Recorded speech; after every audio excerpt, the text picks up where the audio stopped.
31 Storm Tracker meteorologist Carson Meredith with 31 Triple Dollar. Well, Carson, we know a lot of folks are looking forward to heading out there to go see it. Are they going to have any issues with like the haze that we've been seeing lately? The haze should clear out a little bit tomorrow. Could we still have some? Yes, but it looks like the Airfest tomorrow looks fine. Sunday could be a bit of a different story. For any outdoor plans, I would recommend getting outside tomorrow, not Sunday. Let me show you what's happening on this Friday morning. That is a view, of course, of the Space and Rocket Center. You can already see that hazy, kind of murky view here in the metro this morning. And the haze combined with some clouds that moved through last night actually kept our morning temperatures much warmer than expected. We're at 67 here in Huntsville, but the dew points are still comfortable. When they're under 60 degrees, those dew points, that means that less humid air has taken over. And that'll be the case throughout the day today, but you'll start to notice that humidity again by this weekend. 31 Triple Doppler is quiet here in North Alabama. There's a chance for a couple of showers to our south today, but here at home we stay totally dry. High temperatures in the mid-80s once again. You know, our average high this time of year is 88, so we're actually below average today. 86 is the forecast. A light breeze out of the north around 5 to 10 miles per hour will keep things on the more comfortable side.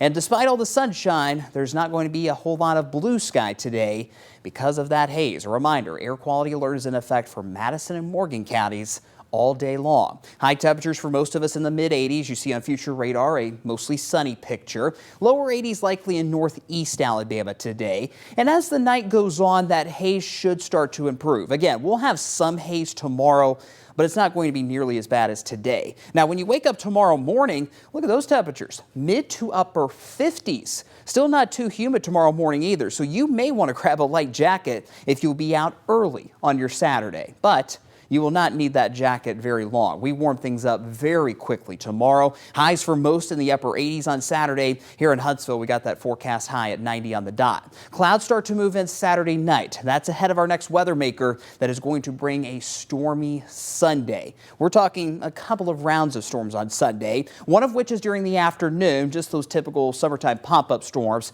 But the second round of storms Sunday night could be strong to severe. Not going to be a significant outbreak at all, but some of those stronger storms will have wind gusts upwards of 50 to 60 miles per hour and some larger hail. And with these multiple waves of rain, we're going to have some heavier rain, talking a ½ inch to 1 inch of rain just on Sunday alone. So as we mentioned, Sunday morning should be fine. Sunday afternoon, those pop-up storms start to develop. Could one or two of those afternoon storms go severe? Sure. Is it likely?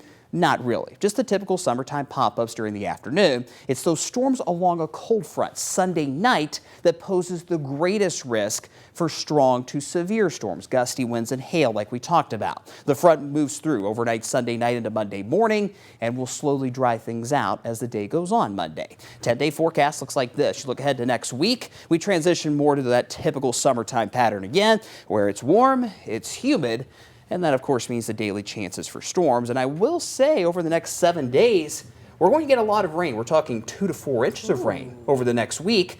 Usually we would not be too happy about that. But, you know, given how dry we've been lately, we definitely could use all of that rain. Yeah, it is I needed. actually want it. Yeah, it's on the way. Thank you so much, Carson. You bet. Well, the time is now 6.